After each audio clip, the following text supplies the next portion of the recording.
Assalamualaikum warahmatullahi wabarakatuh.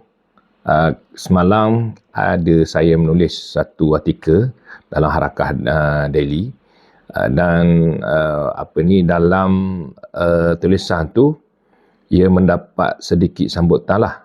Sambutan yang agak besar lah sebenarnya, hampir 2,000 respon daripada pembaca dan 1.5k itu adalah menyokong tulisan saya. Okey, jadi isu sekarangnya ialah berkenaan penulisan oleh Presiden PAS yang dinyatakan dalam minda Presiden berkenaan dengan tidak ada keperluan menaikkan harga minyak. Itu menimbulkan kemarahan semua orang ni sekarang ni. Bagi pihak PH lah, bagi pihak PMX, dan kerana PMX juga merespon kenyataan itu sebagai sesuatu yang kata macam dangkal lah, dan tidak masuk akal, tidak sesuatu yang tidak boleh diterima. Kemudian dalam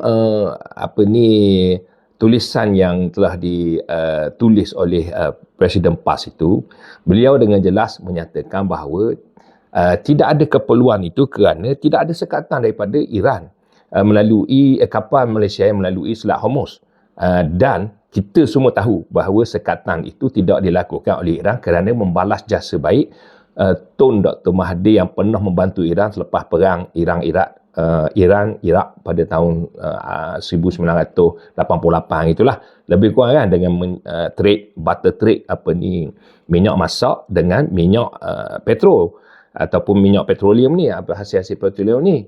Walaupun cuba diklaim lah oleh PMX mengatakan bahawa perundingan dia lah macam-macam, tapi semua orang tahu bahawa Iran sangat marah ketika PMX berjoget bersama Donald Trump ketika menyambut kedatangan Donald Trump di lapangan terbang. Itu semua orang tahu. Jadi tak perlu nak klaim apa-apalah.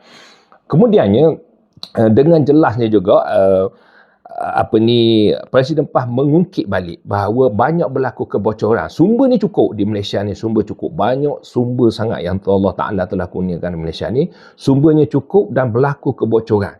Tak kira lah masalah kerajaan dulu ataupun kerajaan sekarang ni, berlaku banyak kebocoran yang menyebabkan sumber tidak cukup. Berlaku kezaliman. Contoh yang kita tahu sangat ialah royalty. Okay?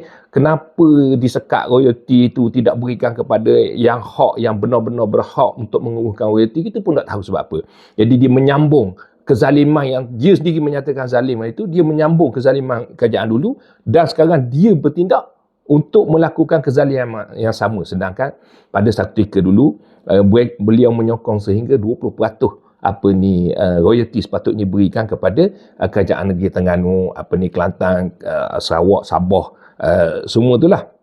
Jadi itu isu yang kedua yang telah dibangkitkan oleh Presiden PAS. Saya ambil beberapa isu saja, tidak menyeluruhlah kepada semua isu yang telah beliau bangkitkan. Jadi sebenarnya daripada konteks tulisan Presiden PAS ni dengan jelas menyatakan bahawa ini adalah satu sindiran kepada PMX yang berdegar-degar cakapnya dalam masa 24 jam kita dapat kuasa, jangan kata 2 minggu, jangan kata 2 hari je, dalam 24 jam kita akan turunkan harga minyak.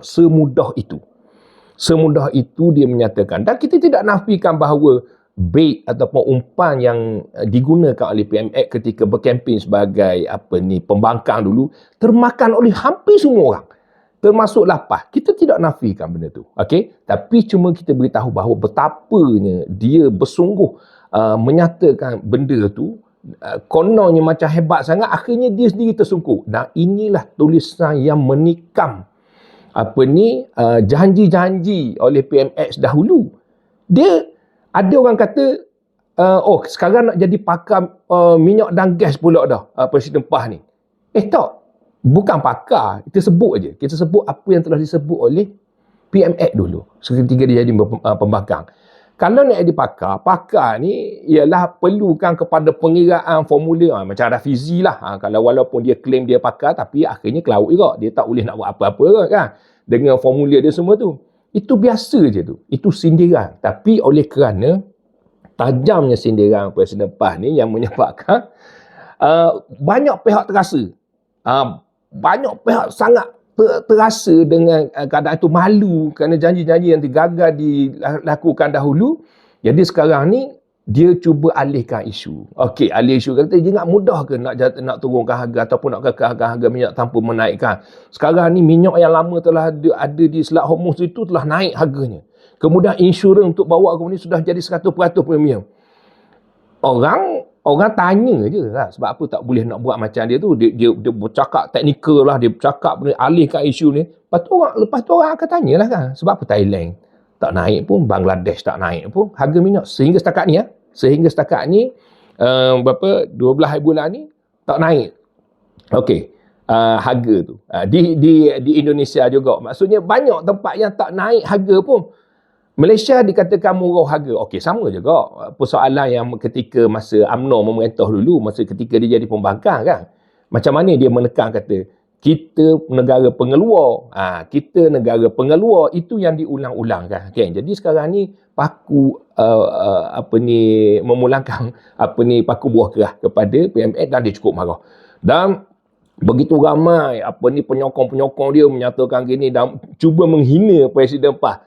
Presiden PAS elak je, tak ada apa-apa pun. Kita lemparkan satu sindiran yang tajam sehingga kalut, habis semua ni. Nakai Ahmad pun keluar juga. Tak kena-ngena dengan PKR tu, kena keluar juga dia.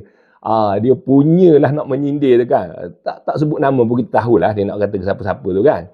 Okey. Jadi sekarangnya itu isu yang telah dikeluarkan oleh Presiden PAS yang menyebabkan begitu ramailah orang marah kan. Kemudian saya ada dua berita. Okey, yang pertama berita daripada Filipina yang mengatakan telah mendapat bekalan minyak daripada Malaysia. Petronas menafikan benda tu. Okey, tak ada masalah lah. Kita pun tak mau nak tu. Cuma ada berita dikeluarkan daripada agensi yang dikira sebagai rasmi. Di Bangladesh, kita juga menerima bahawa Malaysia telah membekalkan minyak sebanyak 26,000 tan metrik. Okey, bekalan minyak kepada Bangladesh dan telah disiarkan hampir semua agensi yang yang dipercayai di Bangladesh. Banyak sangat agensi. Saya dah tulis dalam Facebook saya dan saya bekalkan link semua yang telah dinyatakan dalam berita itu menyatakan daripada Malaysia. Okey, Petronas mesti menafikan ini. Jadi ini menimbulkan persoalan-persoalan yang lebih mendalam. Kenapa negara lain mendapat dan negara kita macam diesel semua tu dinaikkan harga? Apakah keperluan negara luar tu lebih penting ataupun macam mana? Okay, benda-benda tu harus dinafikan ataupun dijelaskan sekiranya betul kan. Jadi yang pertamanya, kalau kita guna bahasa PH dululah. Kalau salah, samalah. Sepatut pergi samalah. Filipina dengan Bangladesh tu. Itu bahasa yang kita gunakan lah. Untuk untuk membalas lah apa-apa kenyataan yang kalau dikatakan sebagai menipu tu. Kan? Okay. Kemudiannya, sebenarnya dalam tulisan Presiden PAS ni dia menasihatkan supaya kita tidak tertipu banyak kali oleh pihak-pihak yang berkepentingan, dan dia memberikan contoh bahawa British dalam jumlah yang sikit, British ketika kedatangan mereka ke tanah Melayu ialah hanya pedagang-pedagang, dia bukan tentera.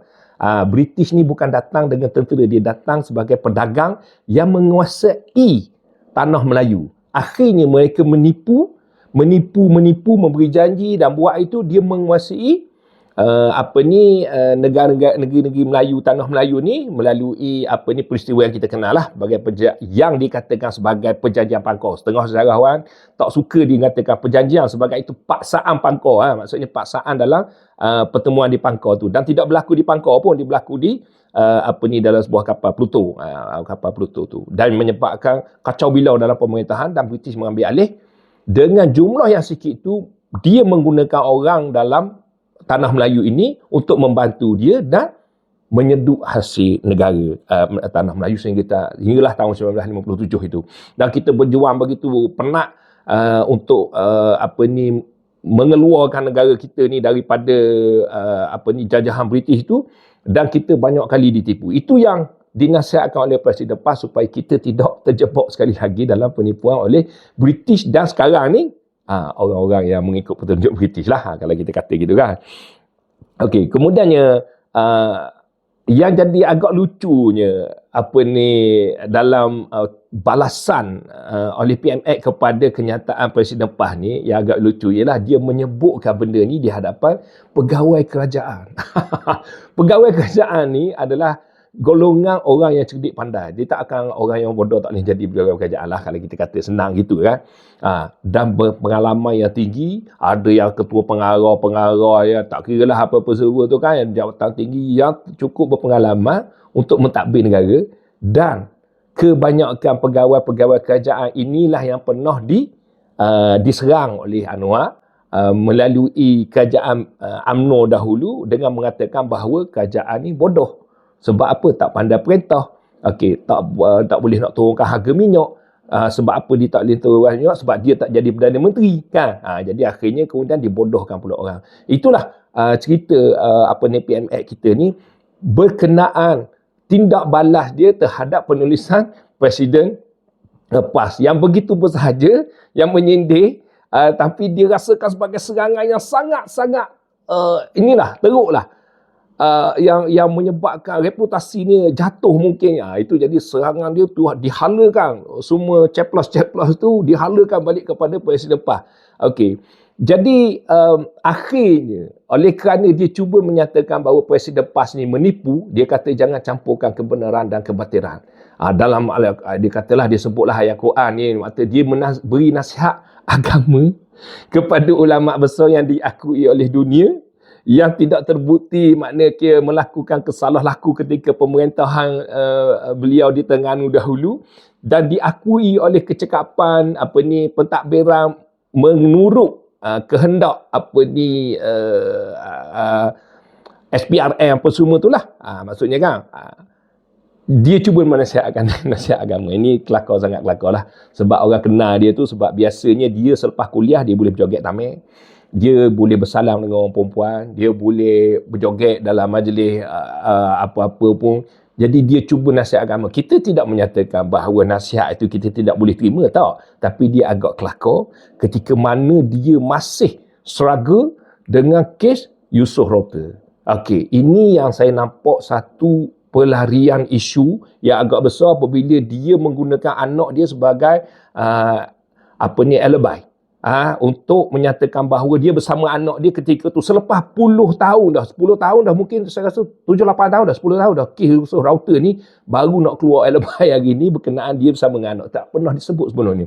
Dan disebut oleh beberapa peguam bahawa kenapa sekarang keluar benda-benda gitu. Kan? Dan kenapa juga dia pernah minta imuniti daripada kes Yusof Router ni, Yusof Router tu Presiden PAS, bukan Presiden PAS itu. Yusof Router ni kan minta imuniti sehingga dinafikan, dan minta drag kes ni, dan dia mengatakan kes ni adalah kes yang menyusahkan dan macam-macam lah sehingga sekarang. Okey, jadi sekarang ni tuan-tuan tengoklah dengan mata hati sendiri macam mana cubaan dia melarikan diri dan mengalihkan isu dengan keadaan sebenarnya isu minyak ni macam formulir dia dululah, mudah je. Tak payah, mudah je. Sebab dia sendiri yang sebut benda itu kan. Dan ditambah dengan kenyataan bahawa Iran tidak menyekat pun kita. Ya? Tidak menyekat pembekalan kita. Dan ada juga berita berkenaan dengan Malaysia telah memberikan bantuan. Okeylah, kalau nak kira bantuan pun tak apalah. Kita tak ada masalah. Dari segi kemanusiaan, bantuan kepada negara luar, okey, tak ada masalah. Tapi nyatakan, beritahu apa yang berlaku. Okey? Gitu. Jadi terima kasihlah kepada pembaca saya, dan saya mengharapkan juga teguran apa-apa yang yang lebih menambah baikkanlah segala persembahan saya kepada semua, dan insya-Allah saya akan memberikan sesuatu yang membenalah pemikiran rakyat.